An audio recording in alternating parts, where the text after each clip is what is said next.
विश्वं दर्पण दृश्यमान नगरी तुल्यं निजान्तर्गतं पश्यन्नात्मनि माया बहिर्भूतं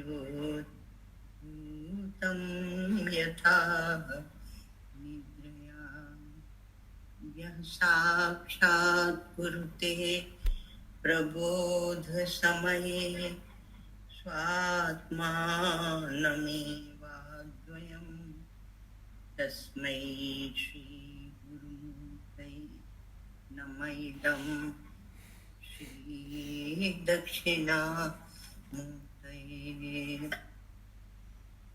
यत्किञ्चित् वास्तु वस्तु प्रणमत कृतिनो ज्ञानतो ज्ञानतो वा श्री पूर्णानंद तीर्थामृतकण पवनो स्पर्शधन्यं धरण्यम् यत्सम्पर्कादनर्हा मिव हरिहरतां मन्यमाना महान्तः स्वान्तर्व्योम्नि प्रशान्तं निरुपद्विमलं ब्रह्मपूर्णं लभन्ते अखण्डानन्द सम्बोध मूर्तये ब्रह्ममूर्तये सुधास्मित समाश्लिष्ट नेत्रांत स्फूर्तये नमः।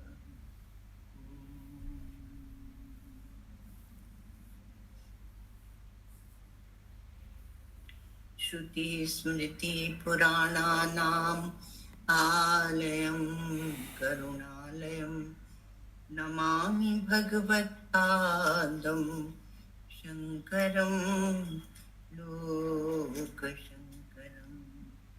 नमामि भगवत्पादं शङ्करं लोकशङ्करम्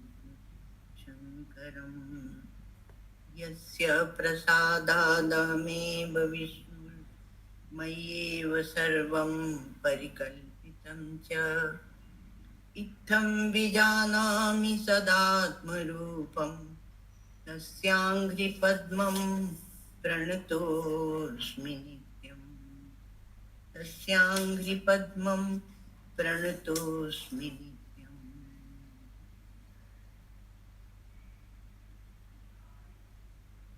जो मैं कौन हूँ इसका विचार चल रहा है, तो उसमें हम यहाँ पहुँचे हैं कि कारण देह के भी तुम दृष्टा हो। तो कारण देह क्या सुषुप्ति में रहता है और उठने पर कहता है कि मैंने कुछ भी नहीं जाना। वह आपके अनुभव के कारण ही यह कहा जाता है कि कारण जो शरीर है वह अज्ञान रूप है, कि मैंने कुछ भी नहीं जाना। ये न जानना जो है, तो इसमें आपका अनुभव ये कह रहा है कि वहां मुझे कुछ भी ज्ञान नहीं था। तो उसको अपने किए हुए अज्ञान की स्मृति होती, ठीक है। किंतु ये ध्यान रखना कि वो अज्ञान की स्मृति होती है, अर्थात अज्ञान को भी देखने वाला है, ज्ञान है। अज्ञान को देखने वाला जो ज्ञान है वह रहता है और वह अज्ञान को भी प्रकाशित करता है। इसमें अपने आश्रय और अपने विषय दो की बात आई थी कि अज्ञान का आश्रय और अज्ञान का विषय। तो जैसे कि एक कमरे में अंधेरा हो जाए तो अंधेरा कर देने से वहां पर क्या क्या रखा है वो भी नहीं दिखेगा, तो अपने आश्रय को भी नहीं जानता और अपने विषय को भी नहीं जानता है, तो उसको क्या बोलते हैं, वो अज्ञान ना। तो ये अज्ञान जो है यही स्थूल शरीर और सूक्ष्म शरीर का कारण बनता है, ये अज्ञान। और तत्व ज्ञान से इस अज्ञान की निवृत्ति होती है। तत्व ज्ञान के बिना, क्योंकि एक एक चीज का एक सामने उसको काटने वाला होता है, इसी प्रकार से अज्ञान का निवर्तक कौन है? तो अज्ञान का निवर्तक या ज्ञान। तो वो क्या ज्ञान है? कहा तत्व ज्ञान, वस्तु सत्य। वस्तु सत्य क्या है? उस वस्तु सत्य को जानना, ये तत्व ज्ञान, इससे अज्ञान निवृत्त होता है। और इसलिए इसको, ये स्थूल शरीर को और सूक्ष्म शरीर को भी ये मानते हैं कि वह समाप्त हो जाता है। जब तक है तब तक है, दिख रहा है, प्रतीत हो रहा है, जैसे कि आकाश में नीलिमा। तो ये कारण शरीर जो है यह भी अज्ञान से निवृत्त, तत्व ज्ञान से निवृत्त हो, क्योंकि अज्ञान है। तो इसका निवर्तक कौन होगा? इसका निवर्तक ज्ञान। तो इसका भी विचार करने पर ये आता है कि मैं ये नहीं हूँ, कारण देह जो है वो मैं नहीं हूँ और ये मेरा नहीं है। ठीक है। तो कहा कि देखो, अब ये कारण देह के लिए भी ऐसे ही बताया जा रहा है जैसे सूक्ष्म और स्थूल शरीर के लिए, कि मैं इसको जानता हूँ। और अभी आपको बताया था कि उस अज्ञान को भी देखने वाला कोई है, उसका अनुभव होता है, तब हम कहते हैं कि हमने कुछ नहीं जाना। तो इसलिए वो अंतःकरण की वृत्ति है, और अंतःकरण की वो उसके विषय के सहित उस वृत्ति को मैं जानता हूँ। इसलिए ये कारण देह मैं नहीं हूँ और ये मेरा नहीं, यह मेरा नहीं है। ठीक है, ये बात हो गई। अब कहा कि अब ये कारण देह अज्ञान भी होता है और बीजात्मक भी इसको बोलते हैं। तो बीजात्मक किस दृष्टि से बोलते हैं? क्योंकि ये कारण देह इसी से, जो बीज है, इसी से जागृत अवस्था और स्वप्नावस्था की उत्पत्ति हो जाती है, इसी से उत्पन्न होते हैं। तो ये बीजात्मक है। तो वो कारण शरीर जो है वो स्वयं तो अज्ञान है, और अज्ञान तो है, ये बात बताई गई। पर अज्ञान जो है वह, उसका कोई और देह नहीं होता है। ये कहते रहे कि कारण शरीर, पर अज्ञान का कोई शरीर नहीं होता है। जैसे कि बोलते हैं राहु का शेर, तो राहु और केतु, तो राहु का शेर तो एक शरीर का नाम है। तो शरीर के ऊपर शरीर नहीं है, शरीर किसको बोलते हैं? केतु को। और मस्तक जो है उसको बोलते हैं राहु। तो ये दो अलग अलग हो गए। मस्तक भाग को राहु कहते हैं, और जो धड़ भाग है, उसका धड़ है, उसको केतु कहते हैं। तो जैसे राहु और राहु का मस्तक यदि कोई कहता है तो राहु क्या है? वो मस्तक ही है। राहु और मस्तक एक ही है। उसी प्रकार से ये अज्ञान और ये अज्ञान शरीर जो कहते हैं, तो वो कारण शरीर और अज्ञान ये एक ही है। समझना चाहिए इसको ऐसे, क्योंकि यह बीजात्मक है। तो ये मेरा नहीं है, मैं इसका दृष्टा हूं। तो इसको देखना भैया बड़ा कठिन है। के लिए होते, उत्सुक होते, तो ये आपको दिखता है ना, पर आप इसके बारे में विचार करना ही नहीं चाहते। तो इसलिए कारण देह को थोड़ा समझना पड़ता है। तो मैं इसको जानने वाला दृष्टा हूं और कारण शरीर मुझसे अलग है, तो मैं इसका दृष्टा हूं। अब इसको अभी एक बात बताई थी कि इसको वासना शरीर भी बोलते हैं, क्योंकि गृहीत्वैतानि संयाति वायुर्गंधा निवास्य। तो जो वायु का मतलब प्राण का वो होता है, प्रभाव होता है, तो प्राण इसको उठाकर ले जाते हैं। तो ये वासना, ये वासना क्या है कि ये अनुभव से होती है, अर्थात आपने कोई कर्म किए होते हैं, उनके संस्कार पड़ते हैं, विशेष जो संस्कार पड़ते हैं उनसे ये वासना की उत्पत्ति होती है। तो अनुभव जन्य है यह, और स्मृतिर हेतु है, स्मृति के हेतु है यह वासना, और अनुभव से पैदा होती है। तो आगे पीछे का हम देखते हैं जीवन में कि बहुत बार हम पूर्व का पश्चात का कुछ विचार नहीं कहते हैं और एकदम से कोई वासना खड़ी हो जाती है, क्रोध आ जाता है। क्रोध तो बहुत जल्दी आता है और बोलते हैं वो हमारी आदत है। तो आदत है अर्थात आपने उसको दोहरा के और पक्का किया है। ये वासना भी ऐसे ही बनती है।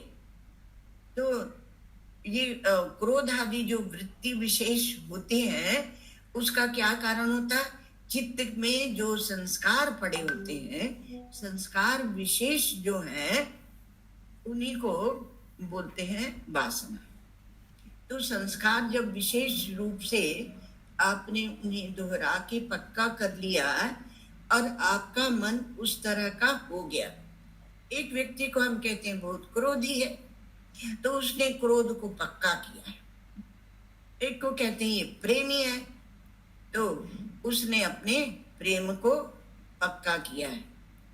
जैसे अपने अपने देश के कुल के आचार, धर्म, भाषा, स्वभाव, ये सबको हम देखते हैं और उसी से किसी शब्द को हम अपशब्द मान लेते हैं और किसी शब्द को हम सुशब्द मान लेते हैं। उसने अच्छा हमें बताया, अच्छी बात कही, और दूसरा उसी को अपशब्द मान लेता है। तो ये क्या है? ये वासना के कारण ये एक अभिनिवेश बनता है। वासना सुषुप्ति अवस्था में, क्योंकि कारण शरीर विशेष रूप से रहता है, पूरे में ही रहेगा, क्योंकि कारण है ना, तो जागृत में भी रहेगा और स्वप्न में भी रहेगा। पर केवल वही तो क्या किस में रहता है? सुषुप्ति अवस्था में। तो सुषुप्ति अवस्था में बुद्धि की जो सूक्ष्म अवस्था होती है उसी को कहते हैं वासना। और बताएं, एक हमारे वेदांतों में बोलते हैं कि वासना क्षय, मनोनाश। किस लिए, किस यदि हमें बोध हो गया है तो फिर हम किस लिए अभ्यास करें? खुदा निवृत्ति में जाएं, एकांत में जाएं, समाधि लगाएं, ध्यान करें और कुछ वेदांत का ही विचार करें। तो किस लिए करें? अब स्वतंत्र है, कुछ भी करें।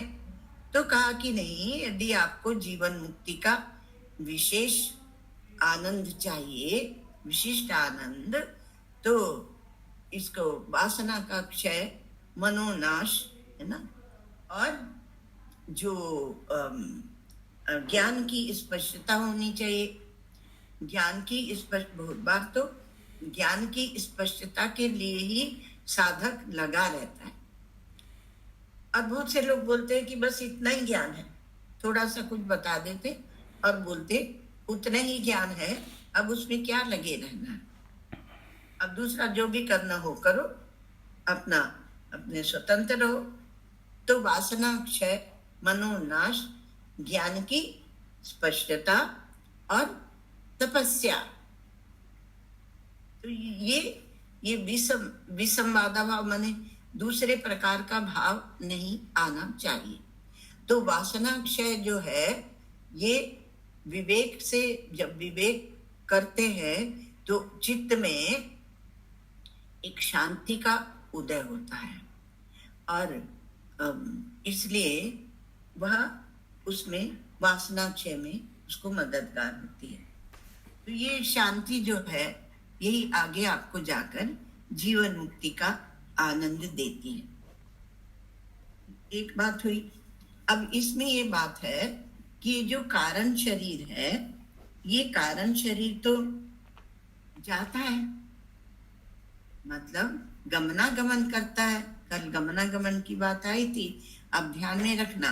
तो गमन करता है, तो शरीर से जो भी हम प्राप्त करते हैं और जहां भी हम जाते हैं, तो गीता में कहते हैं भगवान, शरीरम यदवाप्नोति यच्चाप्युत्क्रामति ईश्वरः गृहीत्वैतानि संयाति वायुर्गंधा निवास्यात्। अर्थात वायु में जैसे गंध होती है, वैसे ये वासना के प्रभाव से और ये जाता आता है। तो वास्तव में तो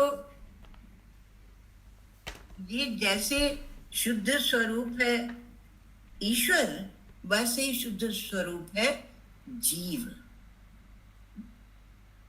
तो फिर क्या है, फिर कहा कि उसके पहले भगवान ने कहा वहीं पर, ममैवांशो जीव लोके जीव भूता सनातन मनः षष्ठानि इंद्रियाणि प्रकृति स्थानी कर्षति। तो सबको लेके जाता है। तो ये भेद, जो जीव का भेद और ईश्वर का भेद, ये माया की उपाधियों के कारण है। वास्तव में तो दोनों शुद्ध स्वरूप चेतन ही है, लेकिन वहां अंशांशी भाव भी बता दिया जाता है, क्योंकि उसमें उसकी उपाधि अल्प है और उसकी माने जीव की, और ईश्वर की उपाधि वह अल्प नहीं है, वह सर्व की उपाधि वाला है। तो जो जीव के को अनुभव करता है जीव, तो जीव का छोटा सा अनुभव होता है। तो ये सूक्ष्म शरीर, ये 17 तत्वों से बना जो हम लोग विचार किए हैं, उसे ही जीव कहते हैं। साक्षी को नहीं जीव कहना, क्योंकि साक्षी तो कूटस्थ है, और साक्षी कूटस्थ है तो उसका आना जाना कहीं है नहीं। और ये सूक्ष्म शरीर जो है, इसमें मन की ही प्रधानता है, क्योंकि मन ही मोक्ष और बंधन का कारण बनता है और विभिन्न योनियों में ले जाता है। तो अपना जीव को ममई सनातन अंश भी कहते हैं, क्योंकि कोई वास्तव में भेद तो है नहीं। ममई वांशो जीव लोके जीव भूता सनातन, जब भगवान वहां कहते हैं तो इसका अर्थ है कि वह सनातन इसलिए है क्योंकि भेद नहीं है। भेद क्या है? माया की उपाधियों का भेद है। एक में हम छोटी उपाधि मानते हैं, एक में बड़ी उपाधि मानते हैं। तो वो सब क्या है? माया है। तो माया के कारण हम ये भेद बना रहे हैं जीव और ईश्वर का। वास्तव में तो चेतन ही है। तुलसीदास जी महाराज कहते हैं कि विषय करण सुर जीव समेता सकल एकते एक सचेता। तो सबकर परम प्रकाशक जोई राम अनादि अवधपति सोई। तो परमात्मा का ऐसा निरूपण वहां कर दिया। तो ये ध्यान में रखना है कि जब तक ये अज्ञानात्मक कारण देह बना रहता है, तब तक पृथकता बनी रहती है, अर्थात भेद दृष्टि बनी रहती है। तो भेद भेद भेद भेद में ही हम रह जाते हैं। और जब आप उस अभेद तत्व को, सच्चिदानंद स्वरूप को जानते हैं, तो समझ लेते हैं, जान देते हैं, अनुभव कर लेते हैं, तब ये भेद नहीं रह जाता। और भेद नहीं रहने से ये अभेद तत्व जो है, तो कारण देह भी नहीं रहता। तो कारण देह के भी, कारण अर्थात अज्ञानात्मा, तो अज्ञानात्मा की इस कारण देह के भी आप दृष्टा हैं। तो अज्ञानात्मक है ये, और जब तक इसकी इसको हम प्रश्रय देते रहते हैं, विचार के द्वारा, ज्ञान के द्वारा इसको स्वाहा नहीं करते हैं, तब तक इसमें वासना ही रहती है और इसलिए यह वासनात्मक है। तो वासनात्मक है ये शरीर। इसी से आप देखिए कि आपको स्वप्न में भी कुछ दिखाई पड़ता है और जागृत में भी दिखाई पड़ता है। वो दिखाई पड़ता है तो दिखाई पड़े, कोई बात नहीं है, लेकिन आप उसको महत्व देते हैं। स्वप्न को भी इतना महत्व देते हैं कि ये स्वप्न हमने देखा, इसका क्या है, इसका क्या रहस्य है। तो आप जागृत को स्वप्न कैसे करेंगे? आप तो स्वप्न को जागृत करते रहते हैं। तो इस कारण से ये कारण दे के भी आप दृष्टा है। ये छोटा सा ही विश्राम है, ये तीसरा जो कारण शरीर वाला है। तो इस प्रकार से ये पांचवा विश्राम पूरा होता है।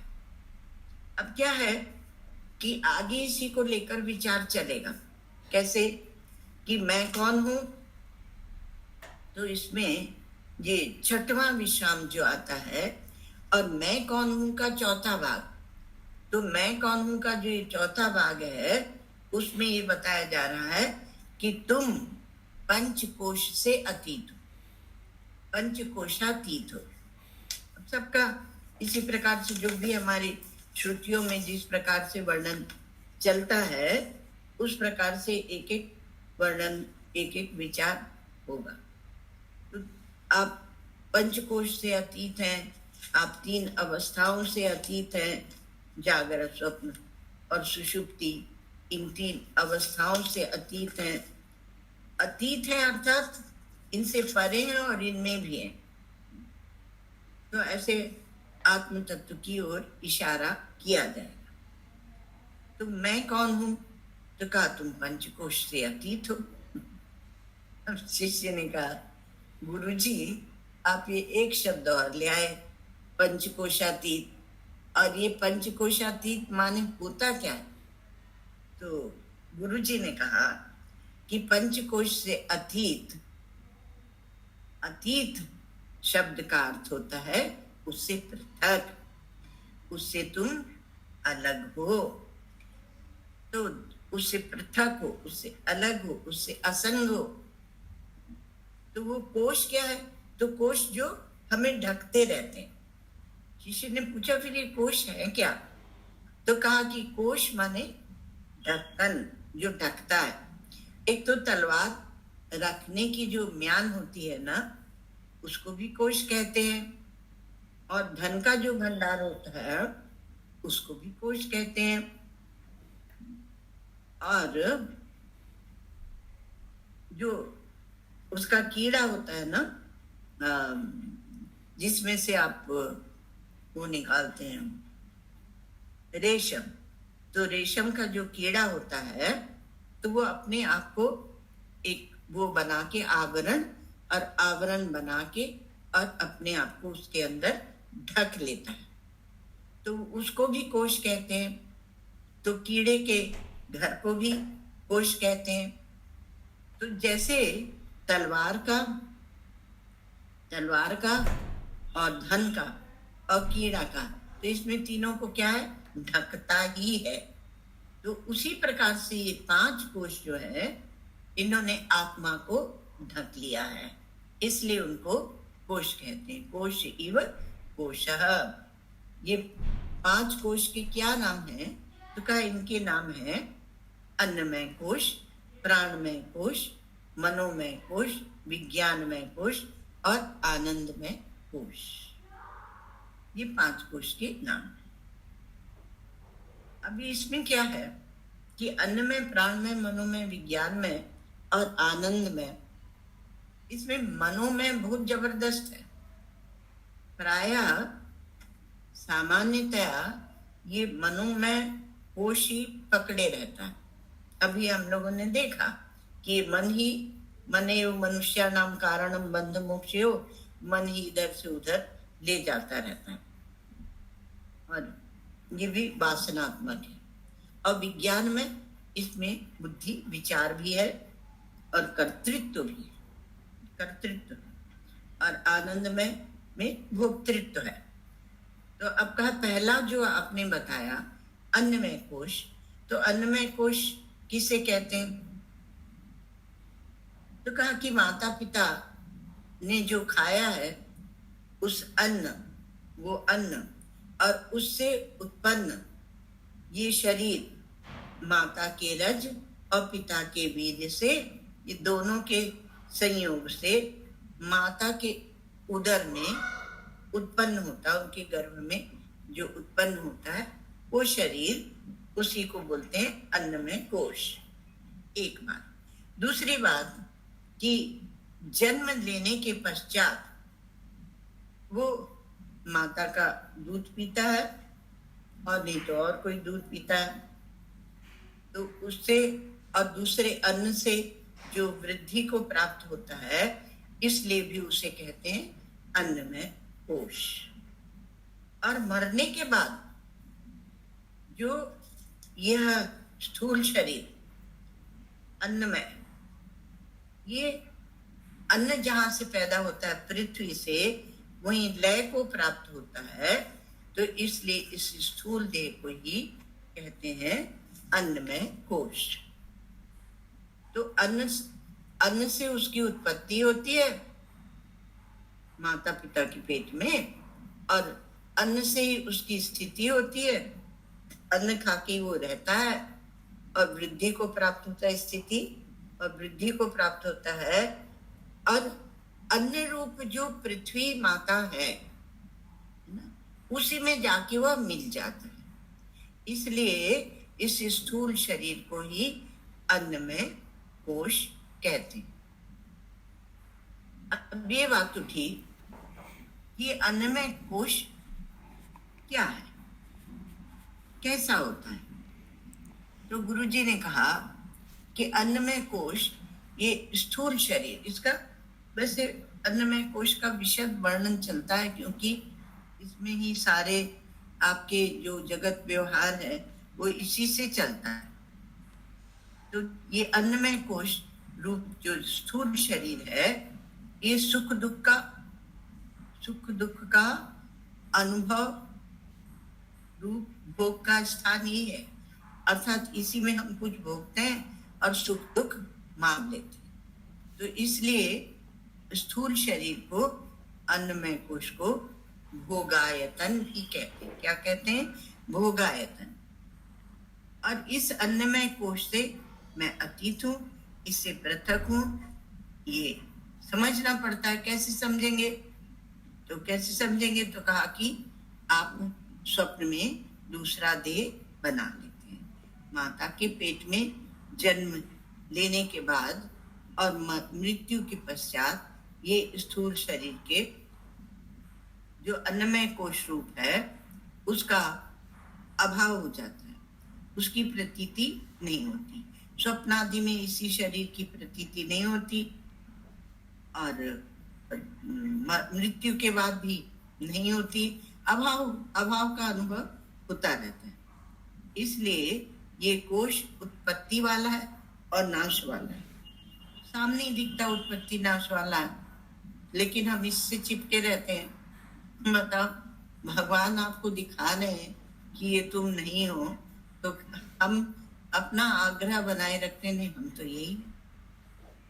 यही है। अरे महाराज क्या बोलना आपको, आजकल तो इतना शरीर का ही सारा बखेड़ा है, शरीर का, चमड़ी का, आंख का, नाक का, कान का, जो इसलिए तो भगवान जो है ना वो सब प्रकार का रूप रख लेते हैं। वो बोलते हैं मैं शरीर से तादाद में करता नहीं हूँ, तो जब जिसका उपयोग होता है वो शरीर में रख लेता हूँ। मैं वराह भी बन जाता हूँ, मैं कछुआ भी बन जाता हूँ, मैं सिंह भी बन जाता हूँ। कुछ बन जाते हैं भगवान तो, क्योंकि उन्हें बनना थोड़ी, खाली वो प्रतीति मात्र है। ये भगवान के जो अवतार है ना, ये आपको अभेद दृष्टि देते हैं। ये नहीं समझना कि ये भगवान के अवतार भेद दृष्टि देते हैं। जो वस्तु उत्पत्ति और नाशवान होती है उसको बोलते हैं कार्य। जैसे घट क्या है? कार्य, और उसका कारण क्या है? मृत्तिका। तो ये अन्नमय कोश उत्पत्ति और नाशवान है, इसलिए उसको भी कहते हैं कार्य। तो इसकी और चर्चा फिर कल करेंगे, अन्नमय कोश की और दूसरे कोशों की भी चर्चा कल नहीं, 2 दिन बाद। ओम सर्वे भवन्तु सुखिनः, सर्वे सन्तु निरामया, सर्वे भद्राणि पश्यन्तु, मा कश्चित् दुःखभाग् भवेत्, असतो मा सद्गमय, तमसो मा ज्योतिर्गमय, मृत्योर्मामृतं गमय। पूर्णमदः पूर्णमिदं पूर्णात् पूर्णमुदच्यते, पूर्णस्य पूर्णमादाय पूर्णमेवावशिष्यते। शांति।